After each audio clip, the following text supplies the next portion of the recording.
Hello everyone, this is grade 6, module 6, lesson 6, problem set. For number 1 it says, a game was played where 10 tennis balls are tossed into a basket from a certain distance. The number of successful tosses for 6 students were 4, 1, 3, 2, 1, and 7. Draw a representation of the data using cubes where one cube represents one successful toss of a tennis ball into a basket. For this one, I'll try to draw cubes. I'm probably going to end up just doing squares for it. And I'm going to start with 4. So here comes 4 squares, and there's 1. And what I'll do is stack these. And I know these are squares, not cubes.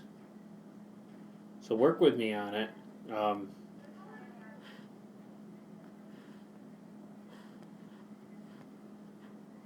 So there's 4, and I'm going to put them.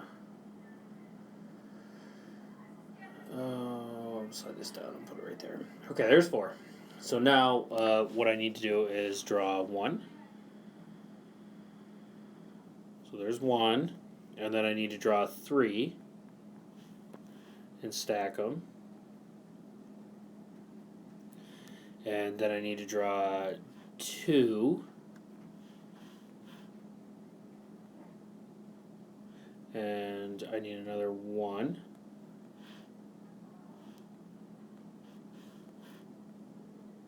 And then the last one I need is 7. And I'll stack those.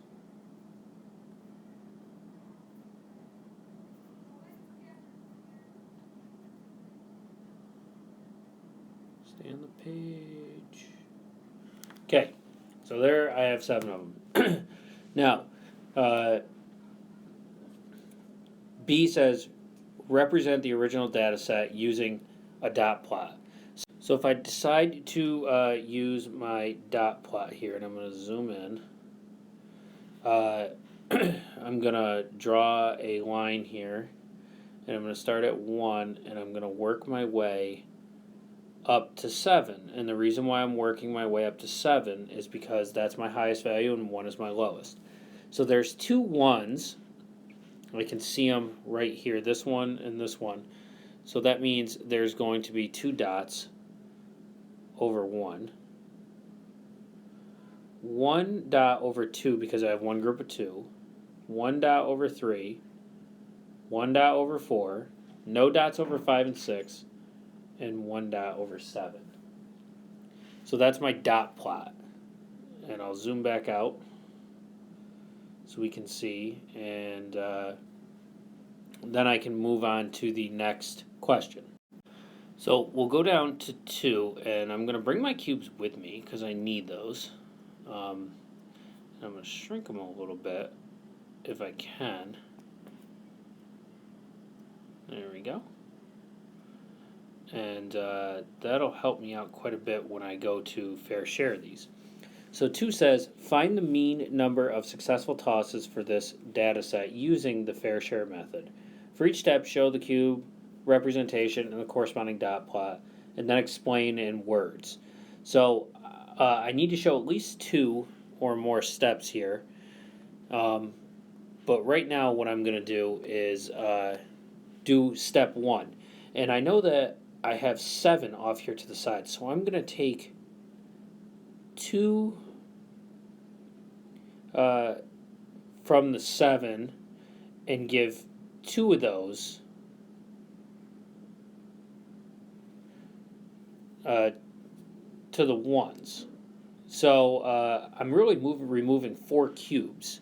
So and I'm going to say take 4 from 7, give 2 each to 1. And I'm going to put those kind of in quotes, the numbers. So I'm taking 4 from the 7, give 2 each to 1. So we just saw that. That's my fair share cubes. That's the representation. Now my dot plot is going to look a little different. and I'll try to do these in this one in red and my next step in blue. So now I have no ones on my fair cube representation. I have 1, 2, 1, 2, 3, 4 threes now, and 1, 4. So what I'll do now is I'm going to take my cubes down below again. So there they are, and I'm going to go and skip one to give space because I'm going to do this in 2 steps.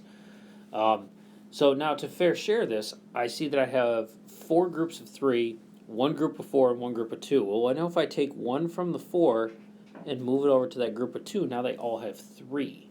So I'm going to take 1 from the 4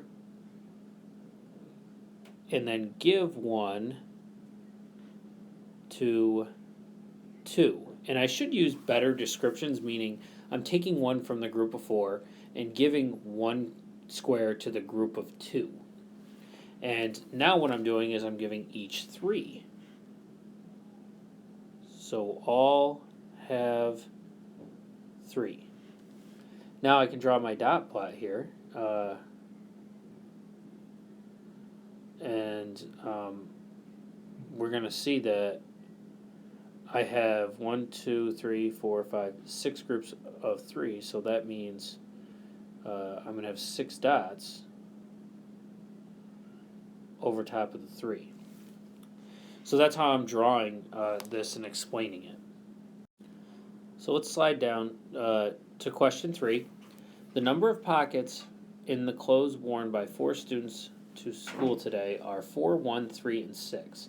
Paige produces the following cube representation, and she does the fair share process.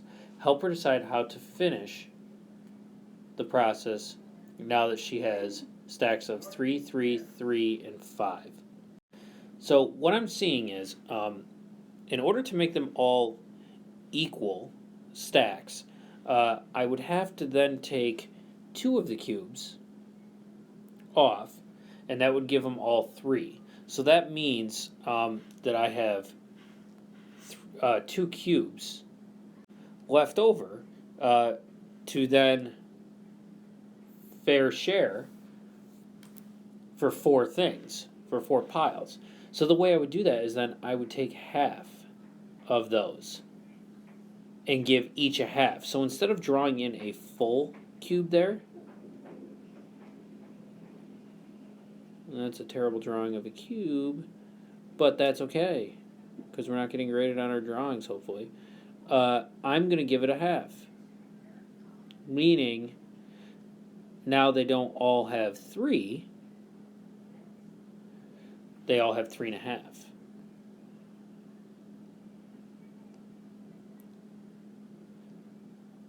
So they're all going to have 3.5. Now, what I need to do is describe that down in word form. And there's my wording there. If you take the 2 cubes from the stack of 5, like we did, and break both cubes into halves, like we did, each of the 4 stacks will get another half cube. This means each stack will have 3.5 cubes. Let's take a look at page 2. Now on page 2, 4 says, suppose that the mean number of chocolate chips in 30 cookies is 14 chocolate chips. So that's the average. Mean, again, is like the average. Interpret the mean number of chocolate chips in terms of fair share. What this really means is that for each of the 30 cookies, they will have 14 chocolate chips on them. So they're all going to have the same number of chocolate chips. And there's my statement right there for it. B says, describe the dot plot representation of the fair share mean of 14 chocolate chips in 30 cookies. So if I were going to do a dot plot, I would do the number of chocolate chips, and over 14, the number 14, I would put 30 dots because that's how many cookies have 14 chocolate chips. And there's my quick description right there. Suppose, for 5, suppose that the following are lengths in millimeters of radish seedlings grown in identical conditions for 3 days. Find the mean length for these 15 radishes. Interpret the value from part A in terms of fair share. So what you're going to do is you're going to find the mean of these different radish seedlings, and again you can use fair share method by drawing, or you can add all of those up and then divide by the number of lengths, meaning 1, 2, 3, 4, 5, 6, 7, 8, 9, 10, 11, 12, 13, 14, 15. So you'll add up all of these 15 values and then divide by 15. That's going to give you the mean, and then also it'll help you out with the fair share. Hope this helps. Thanks for watching, and good luck on the rest of your problem set.